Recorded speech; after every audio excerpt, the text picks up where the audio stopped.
Assalamualaikum warahmatullahi wabarakatuh. Perkenalkan, nama saya Sofia Lisa Priyanti dengan NIM G1E1036 dari Program Studi Farmasi Fakultas Kedokteran dan Ilmu Kesehatan Universitas Jambi, kelas B. Di sini saya akan melanjutkan pembahasan tentang senyawa alkohol, eter, dan fenol. Yang akan saya jelaskan adalah sifat ikatan hidrogen. Yang pertama pada senyawa alkohol, ikatan yang terjadi antara atom hidrogen dengan atom nitrogen, oksigen, dan fluor. Adanya gugus fungsi OH- pada senyawa alkohol memiliki ikatan hidrogen yang menyebabkan titik didihnya lebih tinggi dibandingkan senyawa yang lain. Yang kedua, ada senyawa eter.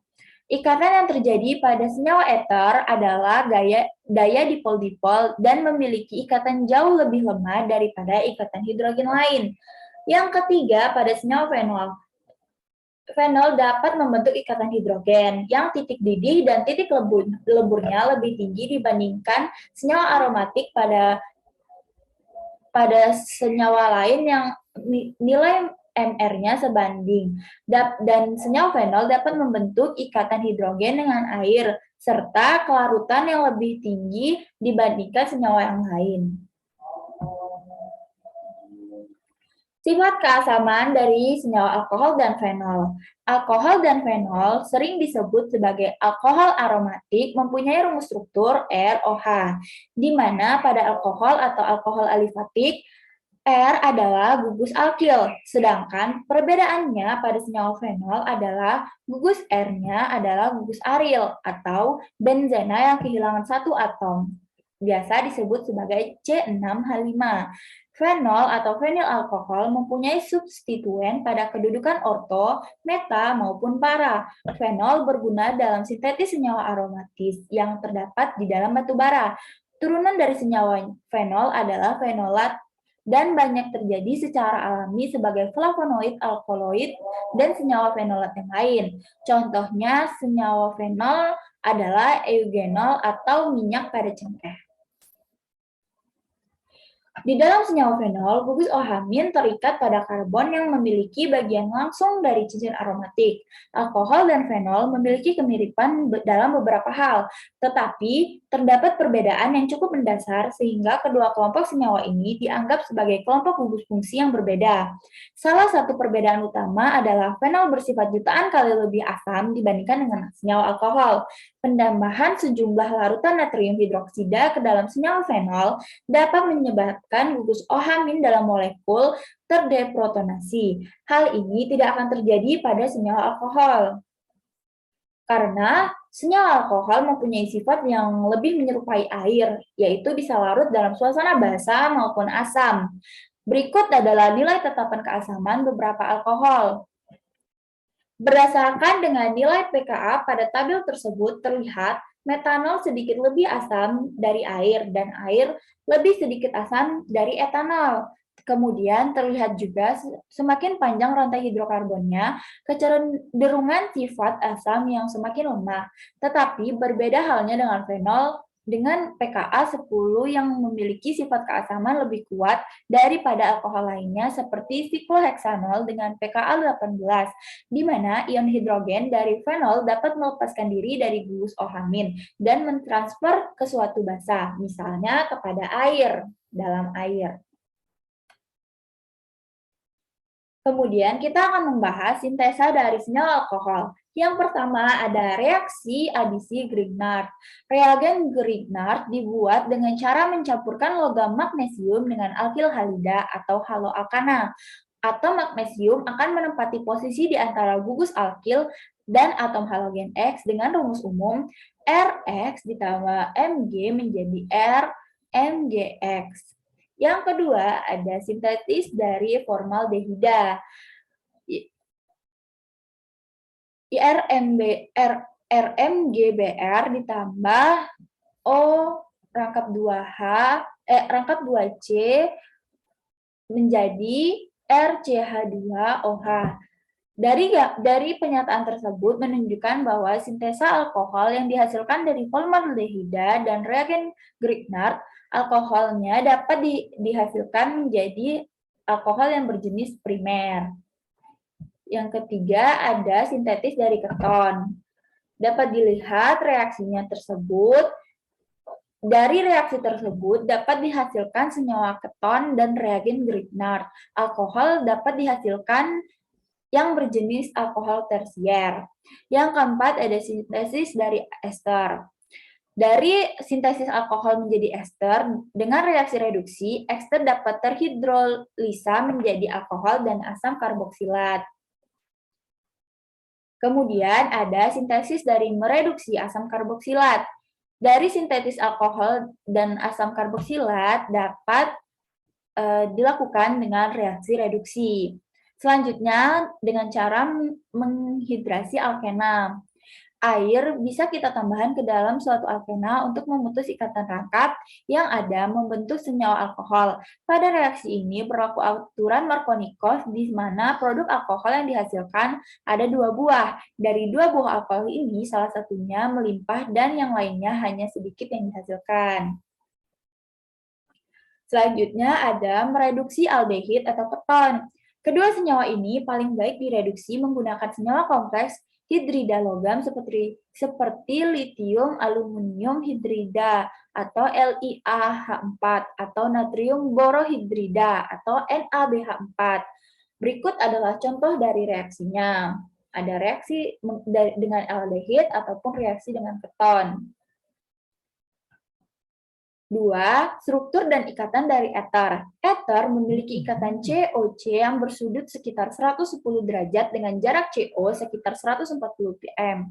Sawar rotasi ikatan CO sangatlah rendah. Menurut teori dari ikatan valensi, hibridasi oksigen pada senyawa eter yaitu sp3, oksigen lebih elektronegatif dibandingkan dengan karbon, sehingga hidrogen yang hadir pada posisi alfa relatif eter bersifat lebih asam dibandingkan dengan hidrogen senyawa hidrokarbon. Walaupun demikian, hidrogen ini kurang asam dibandingkan dengan alfa hidrogen dari keton.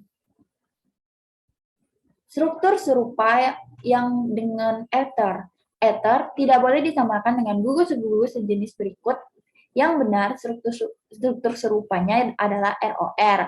Senyawa aromatik seperti furan di mana oksigen yaitu sebagai daripada sistem aromatik. Senyawa dengan atom-atom karbon yang bersebelahan dengan oksigen terikat dengan oksigen, nitrogen, ataupun sulfur.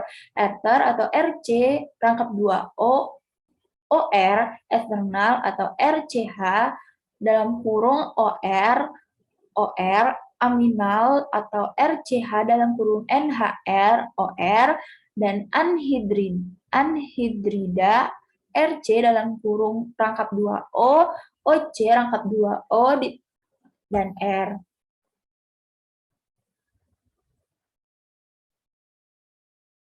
Sifat fisika dari senyawa eter. Molekul-molekul dari eter tidak mampu berikatan hidrogen dengan sesamanya, sehingga mengakibatkan senyawa eter memiliki titik didih yang relatif rendah dibandingkan dengan alkohol.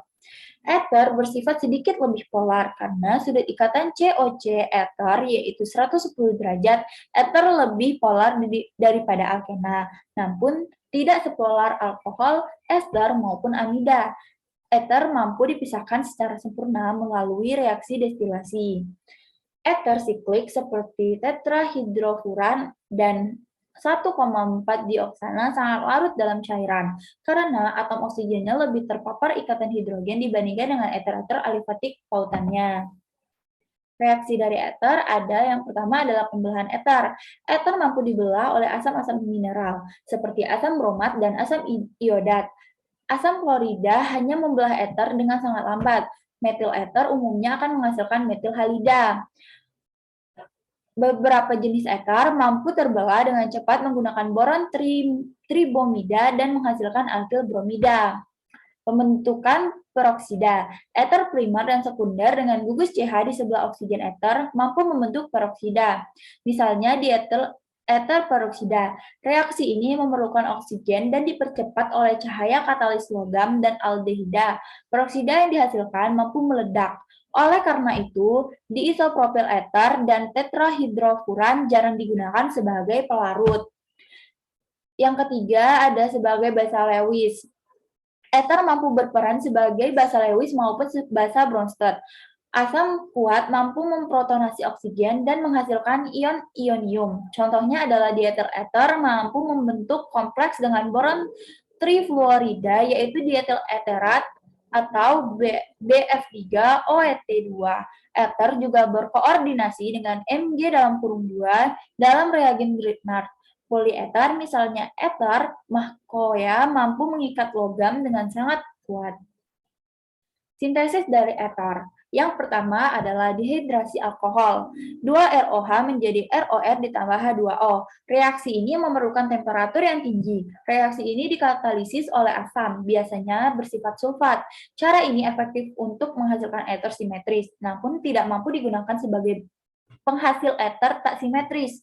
Dietil ether dihasilkan dari etanol menggunakan cara ini. Ether siklik mampu pula dihasilkan menggunakan cara dehidrasi alkohol. Yang kedua ada sintesis ether Williamson. RONA ditambah RX menjadi ROR ditambah NaX. Reaksi ini melibatkan penggunaan alkohol dengan basa kuat menghasilkan alkoksida yang disertai oleh adisi. Cara ini biasanya tidak melakukan pekerjaannya dengan baik dengan aril halida. Contohnya brombenzena. RX mampu digunakan sebagai reaksi dengan alkohol, namun fenol mampu digunakan sebagai pengganti dari alkohol. Oleh karena fenol bersifat asam, fenol mampu bereaksi dengan basa kuat seperti natrium hidroksida dan membentuk ion fenoksida. Ion fenoksida inilah yang kemudian akan mensubstitusi gugus X pada alkil halida dan menghasilkan ether dengan gugus aril yang melekat padanya melalui mekanisme reaksi SN2. Contoh reaksinya dapat kalian lihat, yaitu C6H5OH ditambah OH- menjadi C6H5O- ditambah H2O, dan reaksi yang kedua ada C6H5O- ditambah RX menjadi C6H5OR. Cara yang ketiga adalah kondensasi Ullmann. Kondensasi Ullmann mirip dengan cara Williamson kecuali substratnya yaitu aril halida. Reaksi ini pada umumnya memerlukan katalis, misalnya tembaga. Reaksi selanjutnya ada adisi elektrofilik alkohol ke alkena. Alkohol mampu melakukan reaksi adisi dengan alkena yang diaktifasi secara elektrofilik. R2C rangkap 2CR2 ditambah ROH menjadi R2CH2C dalam kurung OR R2.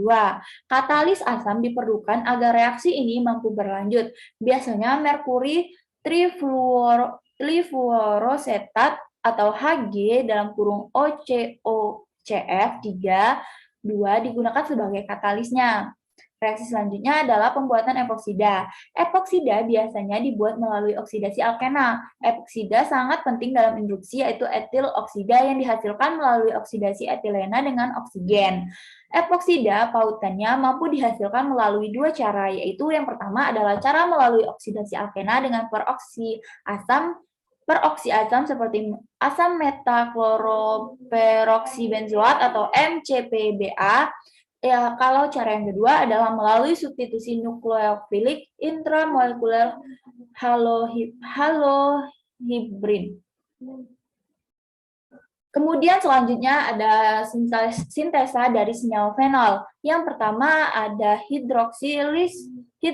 hidrolisis klorobenzena atau Down proses. Klorobenzena direaksikan dengan NaOH dengan suhu 350 derajat dengan tekanan 4.500 PSI, yang mana reaksi ini akan menghasilkan natrium fenolat dan melepas NaCl dan H2O.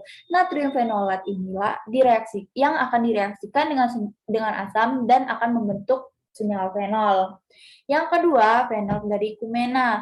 Senyawa kune terprotonasi membentuk ion oksonium dan mengalami rearansemen menjadi karbokation. Lalu karbokation direaksikan oleh nukleofil atau air dan akan mengalami rearansemen menghasilkan senyawa fenol dan aseton. Yang ketiga adalah reaksi peleburan asam natrium arisulfonat dengan NaOH. Natrium fenyl sulfonat dengan NaOH akan menghasilkan natrium fenolat yang akan melepaskan natrium sulfida atau NaSO3 dengan H2O. Natrium fenolat dengan asam H+ akan membentuk senyawa fenol dan akan melepas Na+. Reaksi dari senyawa fenol. Yang pertama adalah reaksi esterifikasi fenol. Esterifikasi adalah reaksi pengubahan dari suatu asam karboksilat dan alkohol menjadi suatu ester dengan menggunakan katalis asam. Reaksi yang kedua adalah reaksi Kolbe. Reaksi Kolbe adalah reaksi antara natrium fenoksida dan CO yang akan menghasilkan natrium silsilat dan menghasilkan asam silsilat bila diasamkan. Natrium fenoksida ditambah CO menjadi Na salisilat. 3. Ada reaksi Reimer-Tiemann. Reaksi Reimer-Tiemann adalah reaksi dengan kloroform dalam basa yang berair dan akan disusul perlakuan dengan asam berair. Produknya adalah salisialdehida. Yang keempat ada reaksi oksidasi fenol. Oksidasi fenol merupakan reaksi antara 1,2 dan 1,4 dihidroksibenzen nidrokuinonon yang meliputi kuinon. Ether siklik atau epoksida. Sekarang kita akan membahas tentang senyawa ether siklik. Epoksida merupakan senyawa dari ether siklik dengan cincin yang memiliki 3 anggota. Struktur dasarnya yaitu sebuah epoksida berisi sebuah atom oksigen yang diikat pada 2 atom karbon berdekatan yang berasal dari hidrokarbon. Tegangan dari cincin antara 3 anggota ini membuat senyawa epoksida menjadi lebih reaktif daripada ether asiklik. Dalam tata nama IUPAC, epoksida disebut sebagai oksirana. Epoksida paling sederhana memiliki nama umum etilena oksida. Bentuk dari gugus epoksi ada terminal dan internal. Metode yang paling umum digunakan untuk mensintesa epoksida adalah reaksi dari suatu alkena dengan suatu atom peroksi organik, yaitu proses yang disebut epoksidasi. Epoksidasi merupakan reaksi oksidasi ikatan rangkap oleh oksigen aktif membentuk senyawa epoksida. Umumnya, epoksidasi minyak menggunakan hidrogen peroksida sebagai pereaksinya. Sifat dari hidrogen peroksida sebagai oksidator ini tidak cukup kuat sehingga ditransformasi ke dalam bentuk yang lebih aktif atau asam peroksi. Karakteristik dari senyawa epoksida adalah gugus oksidan yang terbentuk oleh oksidasi dari senyawa olefinik atau senyawa aromatik ikatan ganda. Epoksida mudah dibuka di bawah kondisi asam maupun basa untuk memberikan berbagai produk dengan manfaat fungsional kelompok. Misalnya dari hidrolisis asam maupun basa. Katalis oksida propilena memberikan propilen glikol. Berikut reaksinya.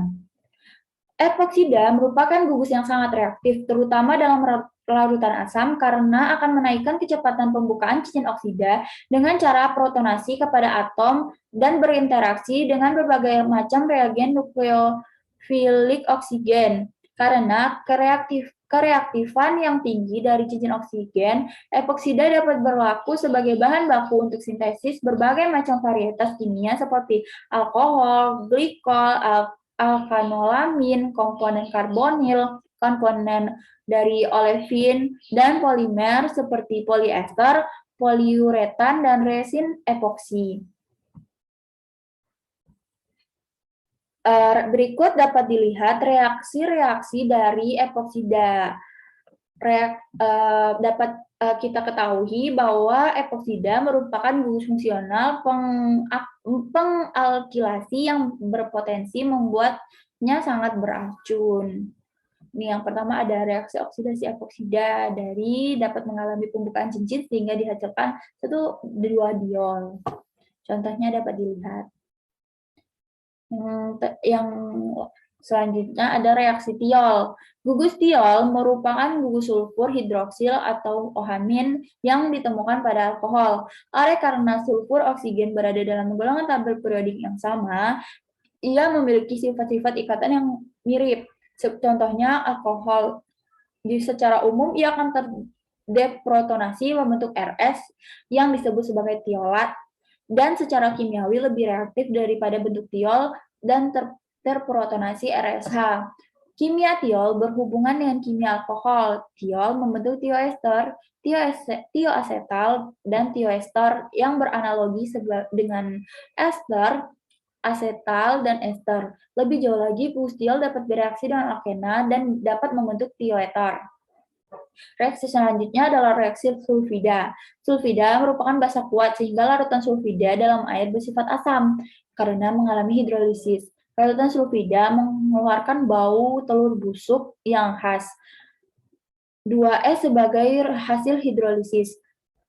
S2 Aki ditambah H2O ditambah HS ditambah OH, KB-nya menjadi 8,3. HS ditambah H2O, H2S ditambah OH, KB-nya menjadi 1 dikali 10 pangkat min 7. Berikut reaksinya. Sekian penjelasan saya tentang senyawa eter, alkohol, dan fenol, tentang reaksi-reaksinya dan sintesanya. Mohon maaf jika banyak kesalahan pengucapan dan beberapa kata yang tidak sesuai dengan kaidah pengucapannya. Saya meminta maaf karena itu adalah kekurangan dari saya. Saya akhiri, wabillahi taufiq wal hidayah. Wassalamualaikum warahmatullahi wabarakatuh. Terima kasih.